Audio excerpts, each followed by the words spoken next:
नमस्कार दोस्तों, आप सभी को हमारे चैनल में स्वागत है।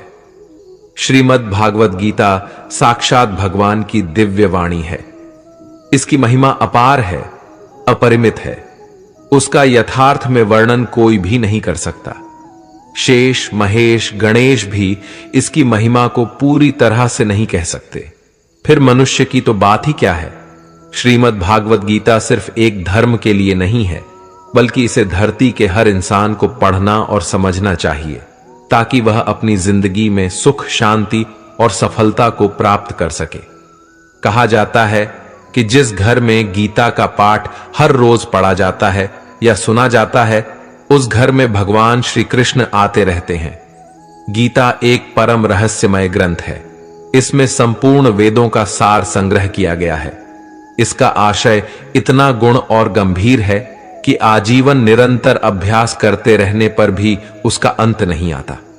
भगवान के गुण, प्रभाव, स्वरूप, तत्व, रहस्य और उपासना का तथा कर्म एवं ज्ञान का वर्णन जिस प्रकार भागवत गीता में किया गया है, वैसा अन्य ग्रंथों में एक साथ मिलना कठिन है। भागवत गीता एक ऐसा अनुपम शास्त्र है जिसका एक भी शब्द सदुपदेश से खाली नहीं है। गीता में एक भी शब्द ऐसा नहीं है जो रोचक कहा जा सके।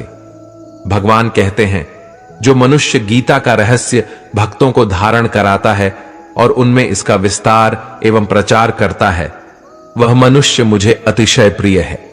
गीता संपूर्ण जीवन दर्शन है और इसका अनुसरण करने वाला व्यक्ति सर्वश्रेष्ठ होता है। भागवत गीता ही है जो आधुनिक युग में समस्याओं से घिरे हुए मनुष्य को एक कर्मशील जीवन जीने के लिए प्रेरित करती है। इसमें जितनी बातें कही गई हैं, वे सभी अक्षरशः यथार्थ हैं। सत्य स्वरूप भगवान की वाणी में रोचकता की कल्पना करना उसका निरादर करना है। गीता सर्वशास्त्रमयी है। इसे सारे शास्त्रों का खजाना कहा जाता है। गीता का भली भांति ज्ञान हो जाने पर सभी शास्त्रों का तात्विक ज्ञान अपने आप हो जाता है। गीता को हम भगवान से भी बढ़कर कहे तो कोई अतिशयोक्ति नहीं होगी। भगवान ने स्वयं कहा है, मैं गीता के आश्रय में रहता हूं। गीता मेरा श्रेष्ठ घर है। गीता के ज्ञान का सहारा लेकर ही मैं तीनों लोकों का पालन करता हूं।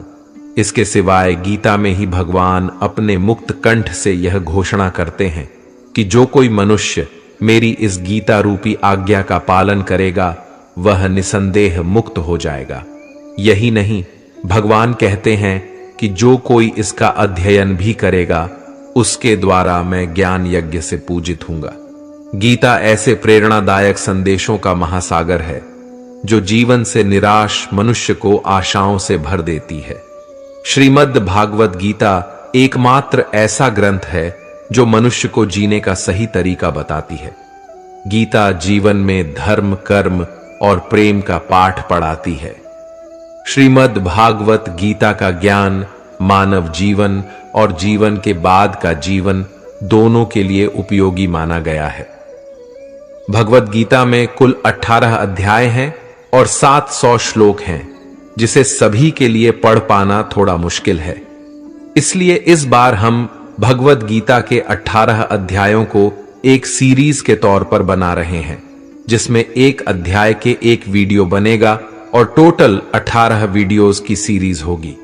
इसीलिए इस बेहद ही खास वीडियो सीरीज में हम श्रीमद् भागवत गीता के एक एक अध्याय के एक एक श्लोक का मतलब विस्तार पूर्वक और सरल भाषा में समझाएंगे, जिन्हें जानकर आप श्रीमद् भागवत गीता का सही मतलब समझ पाएंगे।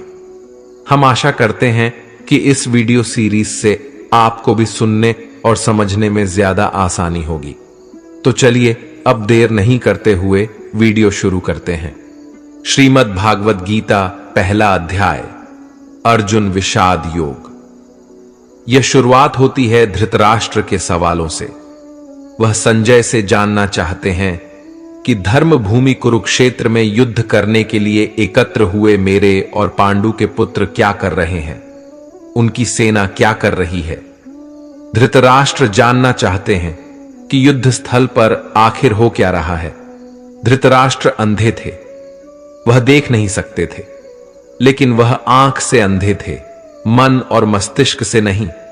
वह जानते थे कि वह धर्म के साथ नहीं खड़े हैं, क्योंकि धर्म तो वहां था जहां श्री कृष्ण खड़े थे। अपने पुत्र मोह में उन्होंने शांति की जगह युद्ध को चुना था, लेकिन वह जानते थे कि इस युद्ध को जीतना आसान नहीं होगा। अपने जीवन में हम भी जब कोई गलत करते हैं तो हम भी समझ रहे होते हैं कि हमारे किए का नतीजा शायद अच्छा नहीं हो, और यही डर, चिंता धृतराष्ट्र को सता रहा था। संजय आंखों देखा हाल बताते हुए उत्तर देते हैं कि हे राजन, दुर्योधन पांडवों की सेना के व्यूह को देख रहे हैं और यह बात गुरु द्रोणाचार्य को जाकर बताते हैं। संजय को दिव्य दृष्टि प्राप्त हुई थी। वह युद्ध क्षेत्र से दूर रहते हुए भी युद्ध को देख सकते थे। दुर्योधन कह रहे हैं, हे आचार्य, पांडुपुत्रों की इस विशाल सेना को देखिए, जैसे आपके बुद्धिमान शिष्य द्रुपद पुत्र धृष्टद्युम्न ने इतने कौशल से व्यूह के आकार में सजाया है। इस युद्ध में भीम तथा अर्जुन के समान अनेकों महान शूरवीर और धनुर्धर है। युयुधान, विराट और द्रुपद जैसे भी महान योद्धा है। दृष्टकेतु, चेकितान तथा काशीराज जैसे महान, शक्तिशाली और पुरोजित कुंती भोज तथा शैव्य जैसे मनुष्यों में श्रेष्ठ योद्धा भी है। युद्धाम्मु जैसे महान पराक्रमी तथा उत्तम ओझा जैसे अत्यंत शक्तिशाली, सुभद्रा का पुत्र अभिमन्यु और द्रौपदी के पुत्रों सहित ये सभी महान योद्धा है। दुर्योधन कह रहे हैं, हे ब्राह्मण श्रेष्ठ, हमारी तरफ के भी उन विशेष शक्तिशाली योद्धाओं को जान लीजिए। मेरी सेना में स्वयं आप द्रोणाचार्य, पितामह भीष्म, कर्ण, कृपाचार्य, अश्वत्थामा, विकर्ण और सोमदत्त का पुत्र भूरिश्रवा जैसे योद्धा है, जो सदैव युद्ध में विजयी रहे हैं। ऐसे अन्य अनेक शूरवीर भी हैं जो मेरे लिए अपने जीवन का बलिदान देने के लिए अनेक प्रकार के अस्त्र शस्त्रों से सुसज्जित है, और यह सभी योद्धा विधा में निपुण है। इस प्रकार भीष्म पितामह द्वारा अच्छी प्रकार से संरक्षित हमारी सेना की शक्ति असीमित है, किंतु भीम द्वारा अच्छी प्रकार से संरक्षित होकर भी पांडवों की सेना की शक्ति सीमित है। अतः सभी मोर्चों पर अपनी अपनी जगह स्थित रहकर आप सभी निश्चित रूप से भीष्म पितामह की सभी ओर से सहायता करें। संजय धृतराष्ट्र को बताते हुए कहते हैं कि हे राजन, तब कुरुवंश के वयोवृद्ध परम प्रतापी पितामह भीष्म ने दुर्योधन के हृदय में हर्ष उत्पन्न करते हुए सिंह गर्जना के समान उच्च स्वर से शंख बजाया। तत्पश्चात अनेक शंख, नगाड़े, ढोल, मृदंग और सिंग आदि बाजे अचानक एक साथ बजे थे। उनका वह शब्द बड़ा भयंकर था। तत्पश्चात दूसरी ओर से सफेद घोड़ों से युक्त उत्तम रथ पर आसीन योगेश्वर श्री कृष्ण और अर्जुन में भी अलौकिक शंख बजाए। हृदय के सर्वस्व झाता श्री कृष्ण ने पांचजन्य नामक, अर्जुन ने देवदत्त नामक और भयानक कर्म वाले भीमसेन ने पौंड नामक महाशंख बजाया। हे राजन, कुंती पुत्र राजा युधिष्ठिर में अनंत विजय नामक और नकुल तथा सहदेव में स्वघोष और मणि पुष्पक नामक शंख बजाए। श्रेष्ठ धनुष वाले काशीराज और महारथी शिखंडी एवं धृष्टद्युम्न तथा राजा विराट और कभी न हारने वाला सात्यकी, राजा द्रुपद एवं द्रौपदी के पांचों पुत्र और बड़ी भुजाओं वाले सुभद्रा पुत्र अभिमन्यु आदि सभी ने अलग अलग शंख बजाए। संजय कहते हैं, उस भयंकर ध्वनि ने आकाश और पृथ्वी को गुंजायमान करते हुए आपके पुत्रों के हृदय में शोक उत्पन्न कर दिया। हे राजन, इसके बाद हनुमान से अंकित पताका लगे रथ पर आसीन पांडु पुत्र अर्जुन ने धनुष उठाकर तीर चलाने की तैयारी के समय धृतराष्ट्र के पुत्रों को देखकर हृदय के सर्वस्व झाता श्री कृष्ण से प्रार्थना करते हुए कहा कि हे अच्युत, कृपा करके मेरे रथ को दोनों सेनाओं के बीच में खड़ा करें, जिससे मैं युद्ध भूमि में उपस्थित युद्ध की इच्छा रखने वालों को देख सकूं। कि इस युद्ध में मुझे किन किन से एक साथ युद्ध करना है। मैं उनको भी देख सकूं जो ये राजा लोग यहां पर धृतराष्ट्र के दुर्बुद्धि पुत्र दुर्योधन के हित की इच्छा से युद्ध करने के लिए एकत्रित हुए हैं। संजय ने कहा, हे भारतवंशी, अर्जुन द्वारा इस प्रकार कहे जाने पर हृदय के पूर्ण झाता श्री कृष्ण ने दोनों सेनाओं के बीच में उस उत्तम रथ को खड़ा कर दिया और भीष्म पितामह, आचार्य द्रोण तथा संसार के सभी राजाओं के सामने भगवान श्री कृष्ण ने कहा कि हे पार्थ, युद्ध के लिए एकत्रित हुए इन सभी कुरुवंश के सदस्यों को देख। वहां प्रथापुत्र अर्जुन ने अपने ताऊ चाचा को, दादा परदादा को, गुरु को, मामा को, भाई को, पुत्रों को, पौत्रों को और मित्रों को देखा। कुंती पुत्र अर्जुन ने ससुर को और शुभ चिंतकों सहित दोनों तरफ की सेनाओं में अपने ही सभी संबंधियों को देखा। तब करुणा से अभिभूत होकर शोक करते हुए अर्जुन ने कहा, हे कृष्ण, युद्ध की इच्छा वाले इन सभी मित्रों तथा संबंधियों को उपस्थित देखकर मेरे शरीर के सभी अंग कांप रहे हैं और मुख सूखा जा रहा है। मेरे हाथ से गांडीव धनुष छूट रहा है और त्वचा भी जल रही है। मेरा मन भ्रमित सा हो रहा है, इसलिए मैं खड़ा भी नहीं रह पा रहा हूं। हे केशव, मुझे तो केवल अशुभ लक्षण ही दिखाई दे रहे हैं। युद्ध में स्वजनों को मारने में मुझे कोई कल्याण दिखाई नहीं देता है।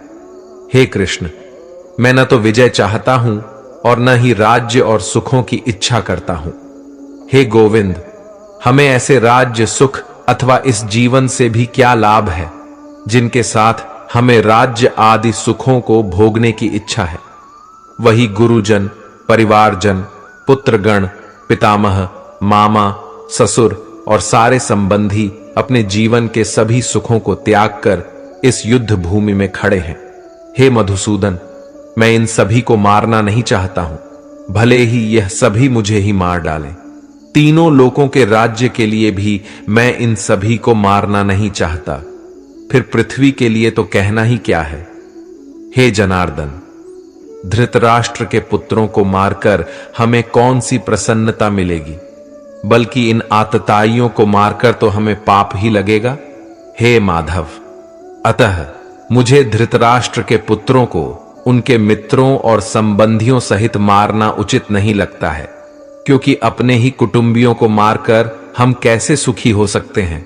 यद्यपि लोभ के कारण इन भ्रमित चित्त वालों को कुल के नाश से उत्पन्न होने वाले दोष दिखाई नहीं देते हैं और मित्रों से विरोध करने में कोई पाप दिखाई नहीं देता है, परंतु हे जनार्दन, हम लोग तो कुल के नाश से उत्पन्न दोष को समझने वाले हैं।